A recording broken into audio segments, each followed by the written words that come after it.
नमस्कार साथियों, कैसे हो आप सभी लोग। आशा करता हूँ कि आप सभी लोग अच्छे होंगे। तो कल हमने बात की थी कि कोशिका, उससे बाद माइटोकॉन्ड्रिया, लाइसोसोम वगैरह वगैरह कुछ चीज़ों की हमने बात कर ली थी। तो आज हम करेंगे प्रकाश संश्लेषण। तो प्रकाश संश्लेषण शुरू करने से पहले अगर आपने अभी तक हमारे चैनल माई एम्स को सब्सक्राइब नहीं किया है तो ये जो लाल कलर का बटन सब्सक्राइब का इसे दबाइए और जो पास में बेल आइकन का निशान है उसे भी दबाइए और ऑल पर क्लिक कीजिए, जिससे वीडियो का न्यू नोटिफिकेशन आपको सबसे पहले मिल सके। और अगर आपने अभी तक हमारे टेलीग्राम चैनल को ज्वाइन नहीं किया है तो जल्दी से जल्दी जाकर ज्वाइन कर लीजिए। लिंक डिस्क्रिप्शन में दी गई है। हमारे सारे नोट्स टेलीग्राम पर प्रोवाइड करवाए जाते हैं। अगर आपको वीडियो अच्छी लगती है तो वीडियो को लाइक करें, अपने दोस्तों के साथ शेयर करें और हमें कमेंट करके बताएं कि आपको हमारी वीडियो कैसी लगी। तो चलिए शुरू करते हैं। तो आज हम बात करते हैं प्रकाश संश्लेषण की। प्रकाश संश्लेषण की डेफिनेशन क्या है कि पौधों के हरे भागों द्वारा प्रकाश की उपस्थिति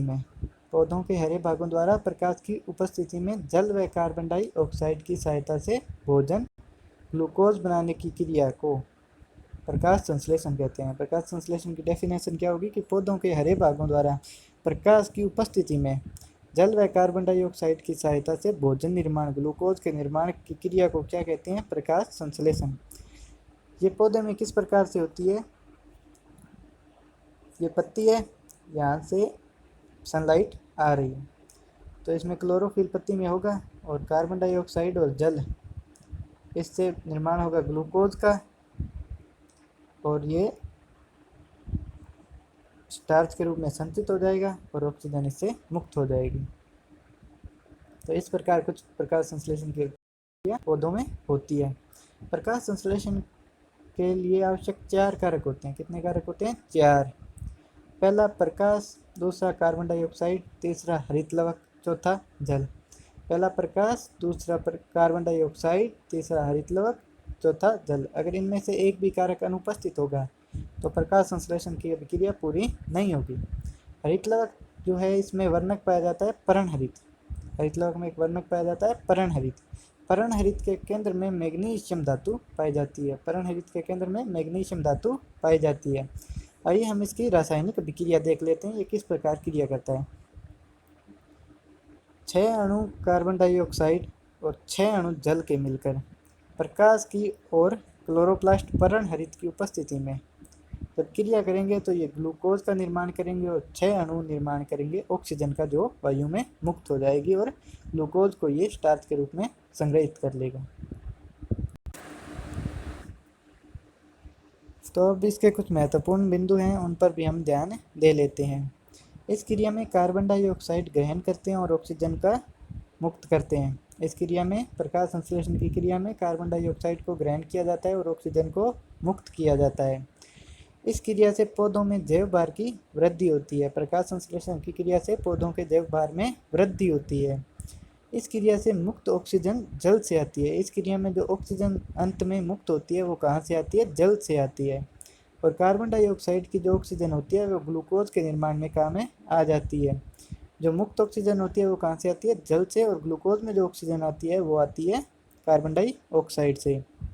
यह एक ऊष्मा शोषी अभिक्रिया है, इसमें ऊष्मा की हानि होती है। यह एक ऊष्मा शोषी अभिक्रिया है।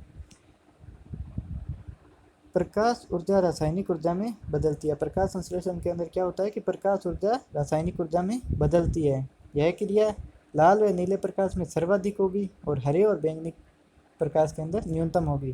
सर्वाधिक किस कलर में होगी? लाल और नीले। और कम किस में होगी? हरे और बैंगनी में। प्रकाश संश्लेषी गुणांक PQ इजिकल टू निर्मुक्त ऑक्सीजन। आगत carbon dioxide is equal to 6O2 divide by 6CO2 is equal to 1। प्रकाश संश्लेषण की क्रिया 2 चरणों में होती है, एक प्रकाशीय क्रिया और दूसरी अप्रकाशीय क्रिया। कितने चरणों में होती है? 2। एक प्रकाशीय क्रिया और दूसरी अप्रकाशीय क्रिया। प्रकाशीय क्रिया लाइट रिएक्शन, इसका दूसरा नाम हिल अभिक्रिया भी है। इसका दूसरा नाम क्या है? हिल अभिक्रिया। इसका स्थान हरित लवक के ग्रेना में है।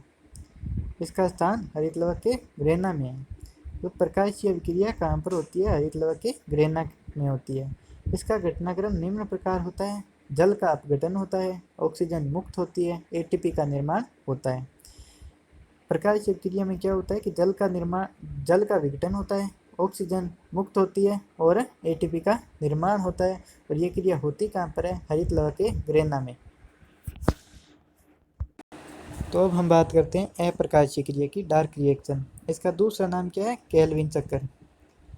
यह स्ट्रोमा के अंदर होती है, वो ग्रेना के अंदर होती है प्रकाशीय क्रिया, और ये अप्रकाशीय स्ट्रोमा के अंदर होती है। इसका घटनाक्रम निम्न प्रकार होता है। ग्लूकोज का निर्माण होगा, कार्बन डाइऑक्साइड का अपचयन होगा। नोट: प्रकाश संश्लेषण श्वसन के विपरीत अभिक्रिया। प्रकाश संश्लेषण श्वसन के विपरीत अभिक्रिया है। अब हम बात करते हैं केंद्रक न्यूक्लियस की। इसकी खोज की थी रॉबर्ट ब्राउन ने। इसकी खोज किसने की थी? रॉबर्ट ब्राउन ने। इसका चित्र कुछ इस प्रकार होगा। इसके अंदर ये केंद्रिका, इसकी खोज की थी फोंटाना ने। ये केंद्रिका झिल्ली, ये केंद्रक द्रव्य, क्रोमेटिन नेटवर्क। इनको गुणसूत्र भी बोलते हैं। गुणसूत्र के ऊपर जीन होता है और जीन के अंदर डीएनए प्लस हिस्टोन प्रोटीन पाई जाती है। जीन में कौन सी प्रोटीन पाई जाती है? Histone protein. और ये क्रोमेटिन नेटवर्क कोशिका विभाजन के समय बनता है। केंद्र का अध्ययन क्या कहलाता है? कैरियोलॉजी। केंद्र का अध्ययन क्या कहलाता है? कैरियोलॉजी। केंद्र को कोशिका का नियंत्रण केंद्र कहते हैं। कोशिका का नियंत्रण केंद्र किसे कहते हैं? केंद्रक। यह कोशिका का मुख्य कोशिकांग है। यह कोशिका का मुख्य कोशिकांग है। कोशिका का नियंत्रण केंद्र केंद्रक। केंद्रक सभी कोशिकाओं में पाया जाता है, लेकिन स्तनधारियों की लाल रक्त कणिकाओं तथा पौधों की फ्लोएम की चालनी नलिका में अनुपस्थित होता है। स्तनधारियों की तो कौन में? आरबीसी में, लाल रक्त कणिकाओं में अनुपस्थित होता है। और पौधों के फ्लोएम में, पौधों की फ्लोएम की चालनी नलिका में केंद्रक अनुपस्थित होता है। और स्तनधारियों में आरबीसी में केंद्रक नहीं पाया जाता है और डब्ल्यूबीसी और प्लेटलेट्स में केंद्रक पाया जाता है। प्रोकैरियोटिक कोशिका में अविकसित केंद्रक पाया जाता है। प्रोकैरियोटिक कोशिकाओं में अविकसित केंद्रक पाया जाता है, जिसे प्रिमिटिव न्यूक्लियस और न्यूक्लियोइड केंद्रक कहते हैं। तो आज ये थी हमारी आज की वीडियो। आपको ये वीडियो कैसी लगी हमें कमेंट करके ज़रूर बताएं, और ये वीडियो अपने दोस्तों के साथ ज़्यादा से ज़्यादा शेयर करें और हमें सपोर्ट करें। धन्यवाद।